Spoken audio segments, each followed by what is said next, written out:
വട്ടിയൂർ കലങ്ങി രീതിയിലുള്ള ശാന്തവർ ഇവിടെ വന്നിട്ടുള്ള സ്നേഹമുള്ള സഹോദരി സഹോദരന്മാരെ, കൊച്ചുകുഞ്ഞുങ്ങൾ, വിദ്യാർത്ഥിനികൾ, മാധ്യമ സുഹൃത്തുക്കൾ, പ്രിയമുള്ള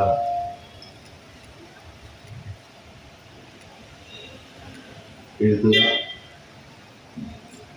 യുവതലമുറയിലെ ഏറ്റവും പ്രോമിസിംഗ് ഗായകൻ ശ്രീ മുരളീകൃഷ്ണൻ, നമ്മൾ നിയമസഭയുടെ പുസ്തകോത്സവം, ഇന്റർനാഷണൽ പുസ്തകോത്സവത്തിൻ്റെ 3ാമത്തെ വർഷമാണ് ഇന്നിവിടെ ബഹുമാനായ മുഖ്യമന്ത്രി ഉദ്ഘാടനം ചെയ്തു കഴിഞ്ഞത്. ഒരുപാട് പുസ്തകങ്ങളെ കുറിച്ച് പരിചയപ്പെടാനും ഒരുപാട് എഴുത്തുകാരെ നേരിൽ കാണാനും പരിചയപ്പെടുത്താനും പുതിയ എഴുത്തുകാരുടെ ധാരാളം പുസ്തകങ്ങൾ പ്രകാശനം ചെയ്യാനുള്ള ഒരു വലിയ അന്തർദേശീയ വേദിയായി കേരളത്തിൻ്റെ പുസ്തകോത്സവം മാറുമ്പോൾ ഈ പുസ്തകോത്സവത്തിൻ്റെ ആശയവും ആവിഷ്കാരം നമുക്ക് നൽകിയ കേരള നിയമസഭയുടെ ബഹുമാനായ സ്പീക്കർ ഹൃദയത്തിൻ്റെ ഭാഷയിൽ അഭിനന്ദിക്കുന്നു. ഞാൻ രാത്രി ഉറങ്ങുന്നതിന് മുമ്പ് കുറച്ച് വായിക്കാതെ ഉറങ്ങാറ്. എന്നോട് വല്ലതും ചോദിക്കാറുണ്ട്, എപ്പോഴാണ് വായിക്കാൻ സമയം?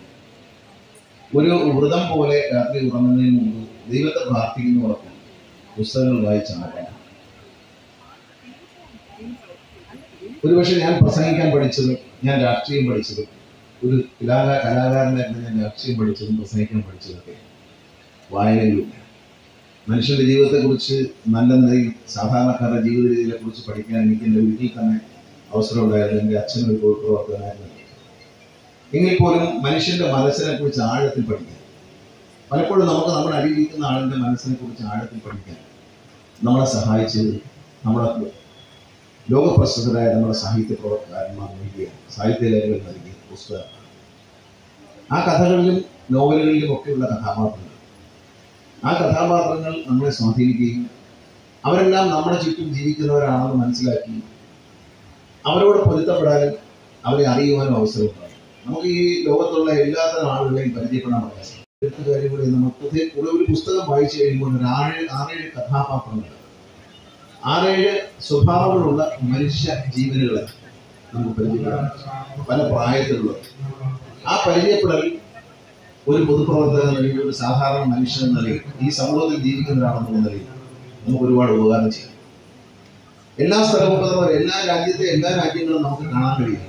പക്ഷേ യാത്രാ വിവരണങ്ങൾ വായിക്കുന്നതിലൂടെ അല്ലെങ്കിൽ യാത്രയെക്കുറിച്ചുള്ള ബ്ലോഗുകൾ കാണുന്നതിലൂടെ നമുക്ക് ലോകത്തിലെ എല്ലാ ഭാഗത്തും എത്തിച്ചേരാം. ഒരു മനുഷ്യൻ ഈ ലോകത്തുള്ള എല്ലാ രാജ്യങ്ങളിലും നമ്മളെക്കൊണ്ട് സാധാരണക്കാരന് എത്തിച്ചേരാൻ പ്രയാസം. പക്ഷെ എഴുത്തുകളിലൂടെയും കാഴ്ചകളിലൂടെയും നമുക്ക് ലോകത്തെ കാണാൻ കഴിയുന്നു എന്നുള്ളൊരു സന്തോഷം. നമ്മൾ പോകാതെ തന്നെ അവിടുത്തെ അനുഭവങ്ങൾ, അവിടുത്തെ സംസ്കാരം, അവിടുത്തെ മനുഷ്യന്റെ ജീവിത രീതികൾ ഇവയൊക്കെ പ്രതിഫലിക്കുന്ന പല പുസ്തകങ്ങളും നമുക്ക് വായിക്കാൻ കഴിയും. തീർച്ചയായിട്ടും ഒരു പുസ്തകോത്സവം എന്ന് പറയുന്നത് നമ്മുടെ തലമുറയ്ക്ക്, ബഹുമാനപ്പെട്ട മുഖ്യമന്ത്രി തൊട്ടുമുമ്പ് പ്രസംഗിക്കുമ്പോൾ പറഞ്ഞു, ഒരു ഗ്രാമത്തിൽ 10-12 വായനശാലകളുള്ള ഒരു ദേശം, ഒരുപക്ഷെ കേരളം അല്ലാതെ ലോകത്തിൽ മറ്റൊരു സ്ഥലം ഉണ്ടാകും. എനിക്ക് വായനയോട് വലിയ താല്പര്യവും വായനശാലകൾ നിലനിൽക്കണമെന്ന് ആഗ്രഹിക്കുന്നു. എൻ്റെ നിയോജക മണ്ഡലത്തിൽ ഇനി തകർന്നു കിടക്കുന്നതോ സ്വന്തമായി സ്ഥലമുണ്ടായിട്ട് കെട്ടിടമില്ലാത്ത ഒരു വായനശാല, മുഴുവൻ വായനശാലകളും ഞാൻ പുതിയ കെട്ടിടങ്ങൾ നിർമ്മിച്ചു, ആധുനിക സൗകര്യങ്ങളുള്ള പുതിയ കെട്ടിടങ്ങൾ. കാരണം നമ്മുടെ കുഞ്ഞുങ്ങൾ കൂടുതൽ പുസ്തകങ്ങൾ അവിടെ വരികയും വായിക്കാനുള്ള സൗകര്യങ്ങൾ ഉണ്ടാവുകയും അല്ലെങ്കിൽ വീട്ടിലെടുത്തുകൊണ്ടുപോയി വായിക്കാനും കഴിയുന്ന ഒരു അവസരം ഉണ്ടാകും. നമ്മുടെ പഴയ വായനശാലകളിൽ പലതിലും ഇന്ന് ഔട്ട് ഓഫ് പ്രിന്റ് ആയിട്ടുള്ള അത്യപൂർവമായ പുസ്തകങ്ങൾ, അത് പഠനത്തിനും മറ്റും ഉപയോഗിക്കാൻ പലർക്കും കഴിയുന്നില്ല. ശരിക്കും പറഞ്ഞാൽ നമ്മുടെ വായനശാലകളുടെ എല്ലാ പുസ്തകങ്ങളുടെയും ലിസ്റ്റ് ഒരുമിച്ച് ചേർത്ത് വെച്ചാൽ ഒരുപക്ഷെ പബ്ലിക് ലൈബ്രറിയിൽ ഉള്ളതിനേക്കാൾ അത്യപൂർവമായ പുസ്തകങ്ങൾ. പബ്ലിക് ലൈബ്രറിയിൽ ധാരാളം അപൂർവമായ പുസ്തകങ്ങളുണ്ട്. കേരളത്തിലെ നിയമസഭാ ലൈബ്രറിയിൽ അപൂർവമായ പുസ്തകങ്ങളുണ്ട്. കേരളത്തിലെ ഹൈക്കോടതിയിൽ അപൂർവമായ പുസ്തകങ്ങളുണ്ട്. ഞാൻ ഈ ലൈബ്രറികളെല്ലാം പോയി കണ്ടിട്ടുണ്ട്. ഹൈക്കോടതി ലൈബ്രറിയിൽ ഞാൻ പോയി കണ്ടിട്ടുണ്ട്. അത്യപൂർവമായ പുസ്തകങ്ങൾ, നിയമപുസ്തകങ്ങളാണ് കൂടുതലെങ്കിലും മറ്റൊരുപാട് കാര്യങ്ങൾ അറിയുന്ന പുസ്തകങ്ങൾ നിയമസഭയുടെ ലൈബ്രറിയിലുണ്ട്. അപ്പൊ ആ പുസ്തകങ്ങളുടെ ലിസ്റ്റ്, നമ്മുടെ ഗ്രാമീണ പ്രദേശത്തെ വായനശാലകളുടെ പുസ്തകങ്ങളുടെ ലിസ്റ്റ് ഒരു വെബ്സൈറ്റിൽ പബ്ലിഷ് ചെയ്യണമെന്നാണ് എൻ്റെ ആഗ്രഹം. ഞാൻ അങ്ങനെ ചെയ്യുമ്പോൾ റിസർച്ച് ചെയ്യുന്ന ഒരു സ്റ്റുഡന്റിനെ സംബന്ധിച്ച് എവിടെയാണ് ഈ പുസ്തകം ഉള്ളതെന്ന് അന്വേഷിച്ച് ആ പുസ്തകം എടുക്കാനും വായിക്കാനും പഠിക്കാനും അതിനെ രേഖപ്പെടുത്താനും കഴിയുന്ന ഒരു സൗകര്യം ഉണ്ടാകും. നമ്മുടെ ഒരു പുസ്തക ശേഖരം എന്ന് പറയുന്നത്, കേരളത്തിന്റെ ഒരു പുസ്തക സമ്പത്ത് എന്ന് പറയുന്നത് വളരെ വലുതാണ്. വായനശാലകളിലെ ഗ്രാമീണ പ്രദേശങ്ങളിലെ കൊച്ചു കൊച്ചു വായനശാലകളിൽ 10, 50, 100 വർഷം പഴക്കമുള്ള വായനശാലകൾ. ആ വായനശാലകളുടെ കയ്യിലുള്ള പുസ്തകങ്ങളുടെ ഒരു ലിസ്റ്റ് എന്ന് പറയുന്നത് വലിയൊരു സംഭാവനയാണ്. അത് നമ്മൾ ഉപയോഗപ്പെടുത്തണം. നമ്മുടെ സമൂഹത്തിലും നമ്മുടെ വായനാശീലമുള്ളവർക്കും ഉപയോഗപ്പെടുന്ന തരത്തിലേക്ക് അതിനെ കൊണ്ടുവരാൻ കഴിയും.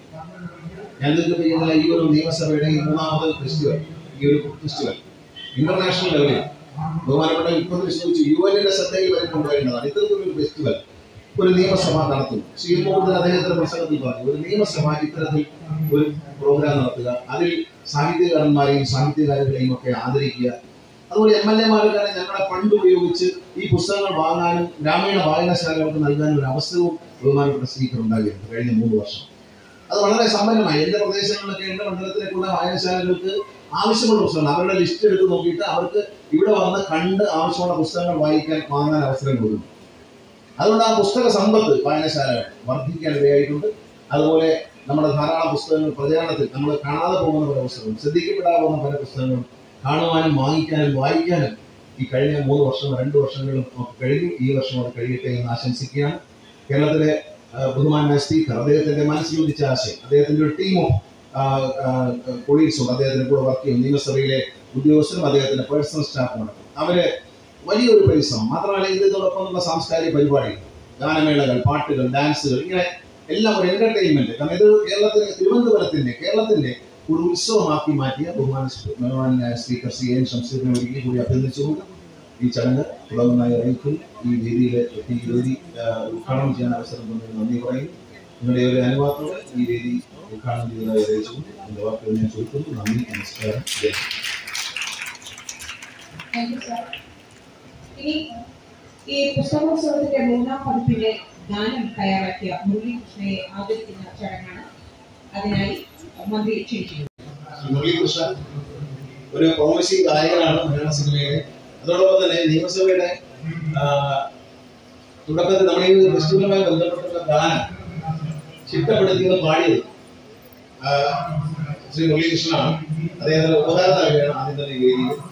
എന്നെ ആത്മാർത്ഥ സുഹൃത്തിന്റെ മകൻ കുഞ്ഞുകാലം പോലെ ഞാൻ കാണുന്ന ആളാണ്. പക്ഷേ കുട്ടികൾ മനസ്സിലാക്കണം, ഒരാളുടെ ഡിറ്റർമിനേഷനാണ്. അവരോട് ഞാൻ പലപ്പോഴും ചോദിക്കും, അല്ലെ നിനക്ക് എന്താകണമെന്നാണ് ആഗ്രഹമെന്ന് കുട്ടിക്കാലം ചോദിക്കും.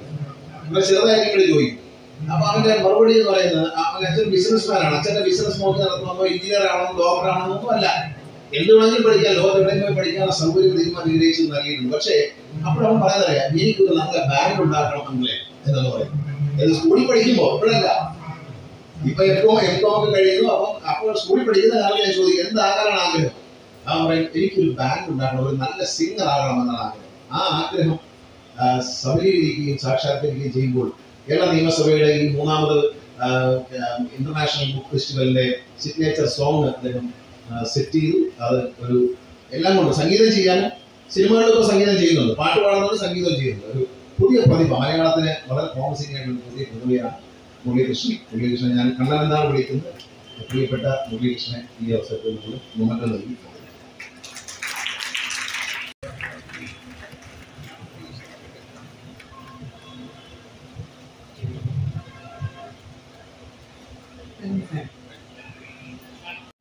ഈ പരിപാടി ഉദ്ഘാടനം ചെയ്ത ഗതാഗത വകുപ്പ് മന്ത്രി ശ്രീ കെ വി ഗണേഷ് കുമാർ, ശ്രീ മുരളീകൃഷ്ണ, നിയമസഭ ഉദ്യോഗസ്ഥർ, പ്രിയപ്പെട്ട നമ്മുടെ വിദ്യാർത്ഥികൾ, അധ്യാപകർ, പ്രിയമുള്ള മാധ്യമ സുഹൃത്തുക്കൾ.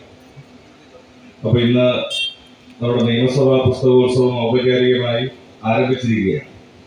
അപ്പൊ ആദ്യമായിട്ടാണ് സ്റ്റുഡൻസ് കോർണർ എന്ന നിലയ്ക്ക് ഇവിടെയും ഒരു പ്രവർത്തനം നമ്മൾ ആരംഭിക്കുന്നു. വളരെ സന്തോഷം. നമ്മുടെ കേരളത്തിന്റെ സ്വന്തം സ്കൂൾ ഫെസ്റ്റിവൽ നടക്കുന്ന ഈ സന്ദർഭത്തിൽ ഒരു സ്റ്റുഡൻസ് കോർണർ കൂടി നമ്മുടെ ഈ പുസ്തകോത്സവത്തിന്റെ ഭാഗമായി വന്ന് അവിടെ കുട്ടികളുമായി സംവദിക്കാനൊക്കെ ഉള്ളൊരു സന്ദർഭം കൂടി ഇതിന്റെ ഭാഗമായി വരികയാണ്.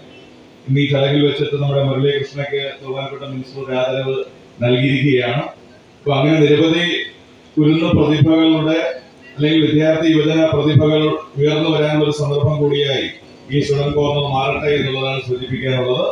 എന്റെ ഉപരിക്കുന്ന കുഞ്ഞുങ്ങൾക്ക് പുസ്തകങ്ങൾ കാണാനും പരിചയപ്പെടാനുമുള്ള ഒരു അവസരമാണ് ഇവിടെ ഉണ്ടായിരിക്കുന്നത്. നിങ്ങൾ പോയോ? അങ്ങോട്ടൊക്കെ പോയോ? ഇഷ്ടപ്പെട്ടോ?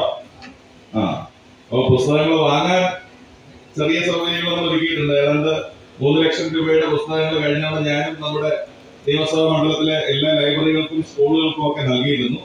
ഇത്തവണയും അത് നൽകുന്നുണ്ട്. അപ്പൊ തീർച്ചയായിട്ടും MD യെ കുറിച്ചും പഴയകാല എഴുത്തുകാരെ കുറിച്ചും ഒക്കെ നമ്മൾ ധാരാളം അറിയുകയും പരിചയപ്പെടുകയും ഒക്കെ ചെയ്തിട്ടുണ്ട്. പുതിയ ചെറുപ്പക്കാരൊക്കെ ആ നിലയിലേക്ക് വരുന്നുണ്ട്. അപ്പൊ അവരുടെയൊക്കെ പുസ്തകങ്ങൾ കാണാനും പരിചയപ്പെടാനും ഒക്കെയുള്ള ഒരു അവസരം കൂടി ഇവിടെ ഉണ്ട്. അപ്പൊ അതെല്ലാം നന്നായിട്ട് നിങ്ങൾ സമയമെടുത്ത് കണ്ട് മനസ്സിലാക്കണമെന്ന് കൂടി സൂചിപ്പിച്ചുകൊണ്ട് മറ്റു കാര്യങ്ങളിലേക്കൊന്നും പോകുന്നില്ല. ഇവിടെ വന്നിരിക്കുന്ന മുഴുവൻ കുഞ്ഞുങ്ങൾക്കും എല്ലാവിധ ആശംസകളും നേർന്നുകൊണ്ട് ശ്രീ മുരളീകൃഷ്ണയ്ക്ക് പ്രത്യേകമായിട്ടുള്ള അഭിനന്ദനങ്ങൾ കൂടി അർപ്പിച്ചുകൊണ്ട് എന്റെ വാക്കുകൾ ചുരുക്കുന്നു. നന്ദി, നമസ്കാരം.